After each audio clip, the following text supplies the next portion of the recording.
Die wirtschaftlichen Aspekte, über die wollen wir jetzt sprechen. Thorsten Alsleben ist nämlich bei mir Geschäftsführer der Initiative Neue Soziale Marktwirtschaft. Herr Alsleben, es sind ja wirklich einige Punkte auch bei dem Thema dabei. Auch da hatten wir große Versprechen. Fangen wir vielleicht mal beim Bürokratieabbau an. Also ist das der große Wurf in Ihren Augen? Also ich würde sagen, das gehört zu den stärkeren Passagen dieses Koalitionsvertrages. Es ist sicherlich weit mehr, als jede Regierung vorher gemacht hat. Natürlich könnte man sich immer noch mehr wünschen. Wir hatten zum Beispiel gesagt, macht doch ein Verfallsdatum für Gesetze, damit die automatisch auslaufen. Aber es sind viele Dinge drin, die jetzt so in den letzten 1-2 Jahren an Forderungen hochkamen aus der Wirtschaft. Zum Beispiel die Praxischecks jetzt bei allen Gesetzen, dass wirklich Praktiker das einmal durchspielen, bevor es dann Gesetz wird. Oder es gibt ja auch konkrete Abbauziele, also sowohl beim Personal, 8% bei der Bundesverwaltung sollen reduziert werden, außer bei den Sicherheitsbehörden. Und auch massiv 25% bei den Statistikpflichten. Das sind Größen, an denen muss sich dann die Regierung auch messen lassen. Es sind sehr viele kleine Maßnahmen drin. Also im Gesamtpaket würde ich sagen, Bürokratieabbau könnte ein gutes Signal sein. Nun hat sich aber die SPD durchgesetzt, etwa beim Thema Mindestlohn, 15 €. Ich habe es gerade schon angesprochen, auch wenn jetzt schon wieder mit der Auslegungssache. Warum sind Sie skeptisch? Also ich würde nicht sagen, dass sich die SPD da durchgesetzt hat. Denn wenn Sie sich die Formulierung genau ansehen, bleibt die Autonomie der Mindestlohnkommission erhalten. Das heißt, Arbeitgeber- und Arbeitnehmervertreter, Gewerkschaftsvertreter müssen den Mindestlohn festlegen. Es ist nicht so, dass der Bundestag quasi den Mindestlohn beschließt. Und da gibt es jetzt vielleicht etwas engere Guidelines, nach denen die sich richten soll. Und es gibt die Hoffnung und Erwartung, dass es dann auf 15 € im nächsten Jahr kommt. Aber wenn es nicht so ist, sondern 14,50 € oder 14,30 €, dann wird die Politik daran nichts ändern. Insofern ist das vielleicht eine leichte Einschränkung, aber es ist nicht der politische Mindestlohn, den die SPD eigentlich gewollt hat. Okay, kommen wir mal zu den Entlastungen, die ja auch die Wirtschaft gefordert hat. Nun, eine Körperschaftssteuer war ja eines der zentralen Dinge dabei eigentlich auch. Und die kommt jetzt erst ab 2028. Ist das einer der großen Hasenfüße in Ihren Augen?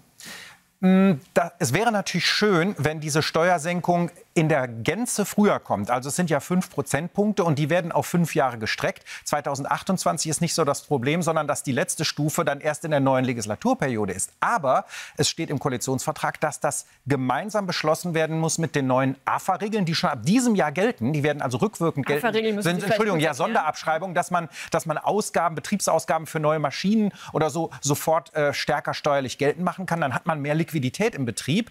Das soll 3 Jahre kommen und danach die Steuersenkung. Aber es soll in einem Gesetz verabschiedet werden. Das heißt, wir werden in den nächsten Monaten dieses Gesetz haben und dann steht es schwarz auf weiß im Gesetz und jedes Unternehmen kann sich bei seinen Investitionsentscheidungen darauf einrichten, die Körperschaftssteuer wird sinken. Das gilt übrigens auch für ausländische Investoren, die dann sehen, aha, da tut sich was in Deutschland. Insofern würde ich auch sagen, ist noch nicht optimal, aber es ist viel mehr, als ich jetzt in den letzten Wochen erwartet hatte. Okay, das heißt, der Investitionsanreiz ist in Ihren Augen gesetzt. Also das werden wir dann auch zeitnah in der Umsetzung sehen, dass viele wirklich sagen, okay, wenn ich so viel abschreiben kann, bis zu 30%, mache ich das auch? Also das wird sicherlich helfen und vor allem, dass man das Signal gibt, wir werden die Unternehmenssteuern senken und schreiben es auch jetzt schon ins Gesetz. Das muss kommen. Der Finanzminister ist von der SPD, also hoffen wir, dass er das auch ernsthaft und schnell umsetzt. Ja, aber wenn das kommt, sind das alles schon positive Signale. Ich würde sagen, da ist die neue Koalition deutlich weitergehend als die Ampel davor, ganz klar, und sogar als die GroKo, die es davor gab. Nun haben wir ja aber einiges an Problemen, sage ich mal, was den ausufernden Sozialstaat in Deutschland angeht. Ne? Rente, Krankenversicherung, Absolut. Pflegeversicherung, man könnte das noch so weiterführen.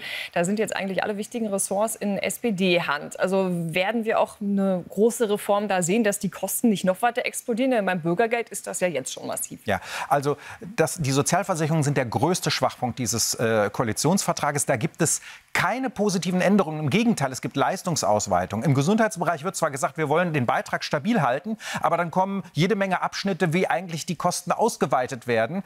Und deswegen, also das ist ein Schwachpunkt. Bei der Rente werden sie sogar bewusst ausgeweitet. Da werden Reformen gemacht, die das Rentenniveau erhöhen, die die Mütterrente einführen und damit mehr Geld kosten. Da passiert wirklich nicht das, was auch alle Ökonomen, wir hatten ja gerade den Appell der 28 Ökonomen, alle Ökonomen sagen, da muss was anderes passieren.